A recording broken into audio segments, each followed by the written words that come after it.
বাংলাদেশ উত্তাল উদ্বিগ্ন রাজ্য সরকার। বিদেশ মন্ত্রকের সঙ্গে যোগাযোগ। রাজ্যের অনেক ভারতীয় দেশে ফিরতে চেয়ে আবেদন করছেন, তাদের দ্রুত ফেরাতে উদ্যোগ নিক বিদেশ মন্ত্রক। বিদেশ মন্ত্রকের সঙ্গে যোগাযোগ করে এই আর্জি রাজ্য সরকারের। দিল্লির সঙ্গে যোগাযোগ রাখছেন মুখ্য সচিব নিজেই।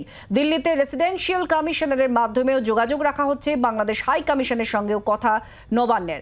সুতপা আমাদের প্রতিনিধি নিয়ে জানাচ্ছেন। সুতপা, কি এখনো পর্যন্ত কথা হয়েছে বিদেশ মন্ত্রকের সঙ্গে রাজ্য সরকারের?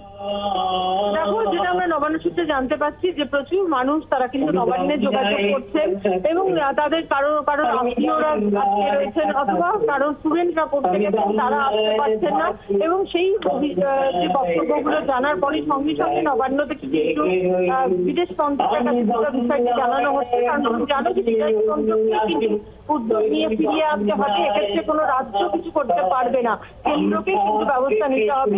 সেই কারণে বিদেশ মন্ত্রকে গোটা বিষয়টি জানানো হচ্ছে এবং শুধু তাই নয়, দিল্লিতেও কিন্তু রেসিডেন্সিয়াল কমিশনারের মাধ্যমেও যোগাযোগ করা হচ্ছে এবং নবান্ন সূত্রে আমরা যেটা জানতে পারছি যে বিদেশ মন্ত্রক থেকে সমস্ত রকম সহযোগিতা করা হচ্ছে এবং অনেকে কিন্তু ডাইরেক্ট হাই কমিশনে, বাংলাদেশ হাই কমিশনে যোগাযোগ করছে এবং সেখান থেকেও জানার পরে রাজ্য সরকারও হাই কমিশনের সাথে যোগাযোগ রেখে চলেছে। কাজেই কোথাও কেউ আটকে থাকলে বা কোনো রকম অসুবিধার মধ্যে পড়লে দ্রুত তাদের দেশে ফিরিয়ে আনাই হচ্ছে এই মুহূর্তে মূল লক্ষ্য এবং সেই জন্য কেন্দ্রীয় সরকারের সাথে যোগাযোগ রেখে রাজ্য সরকার যে বিষয়গুলো রাজ্যের ক্ষেত্রে করণীয় তারা সেটা করছেন এবং দ্রুত ব্যবস্থা করছেন ফিরিয়ে আনার জন্য। ধন্যবাদ সুতপা। বাংলার আওয়াজ, বাঙালির আবেগ, জি 24 ঘন্টা।